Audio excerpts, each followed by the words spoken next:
Here's how Bill Gates spends his billions. Let's get started.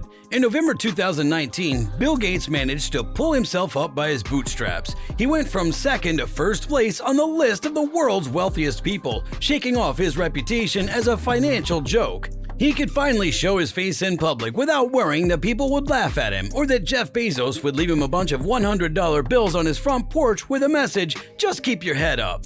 Bill Gates is worth $110 billion right now, which is 100 times more than you will ever have even if you save a little bit. How does he spend all that money? Bill Gates and shady oceanic blood sport. Grunge.com says that he takes baths in champagne and runs a Narwhal combat club with Richard Branson.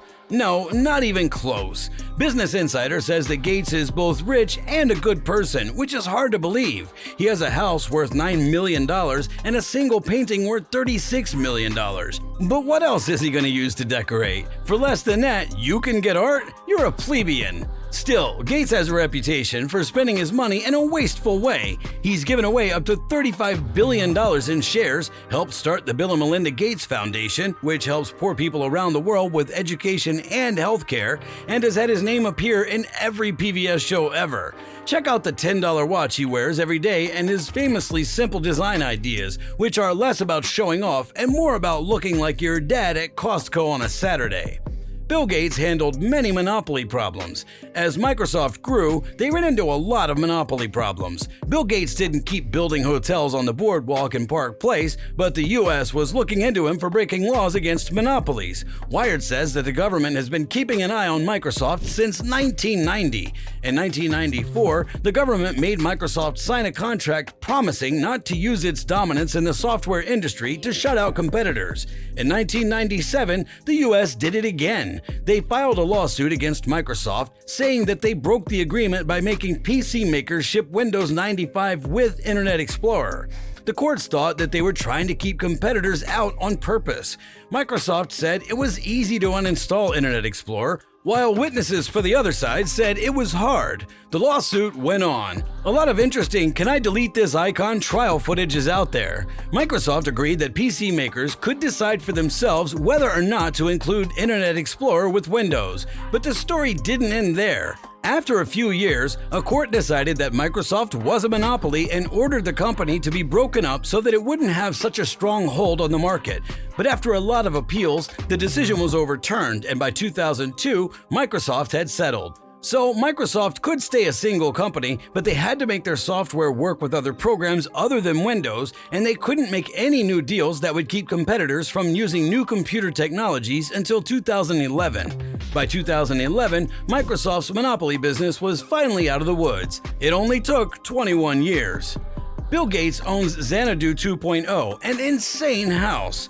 Bill Gates has had a hard life, but he's known as a software genius and has a net worth of $124 billion as of 2021 from Town & Country. He's not known for spending a lot of money on things that aren't necessary. Paul Allen owned the Seattle Seahawks, had a collection of old warplanes, and opened a rock and roll museum in Seattle with many items from his own collection.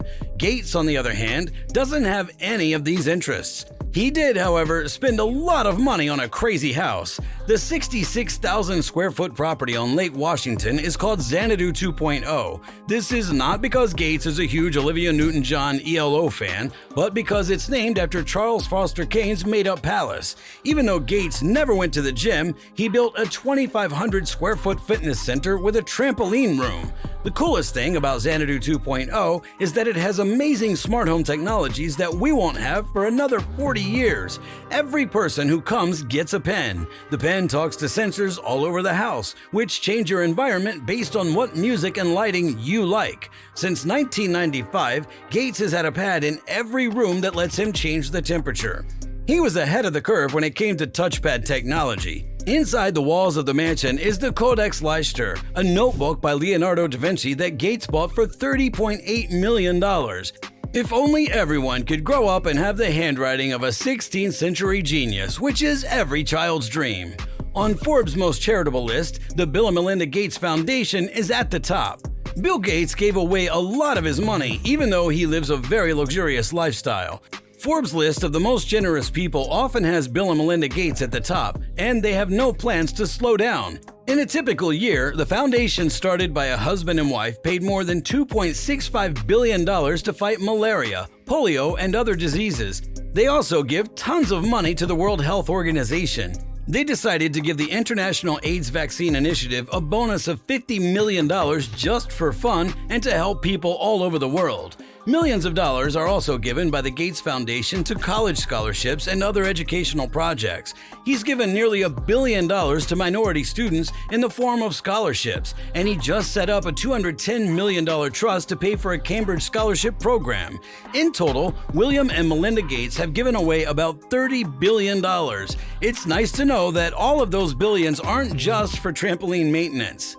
He did an Ask Me Anything full of fun facts and made a David Pumpkins sequel to promote it. Since he's no longer CEO of Microsoft, Bill Gates has more time for small things like Reddit AMAs. His Ask Me Anything was full of important information like what Gates' favorite sandwich was and how he liked going on holiday to Australia, and why he didn't have any advice for parents. When a soon-to-be father asked him for advice, Gates said, "Melinda is very creative about helping me find ways to spend time with kids. Even driving them to school is a great time to talk to them. So talk to your kids and drive automobiles. Thanks."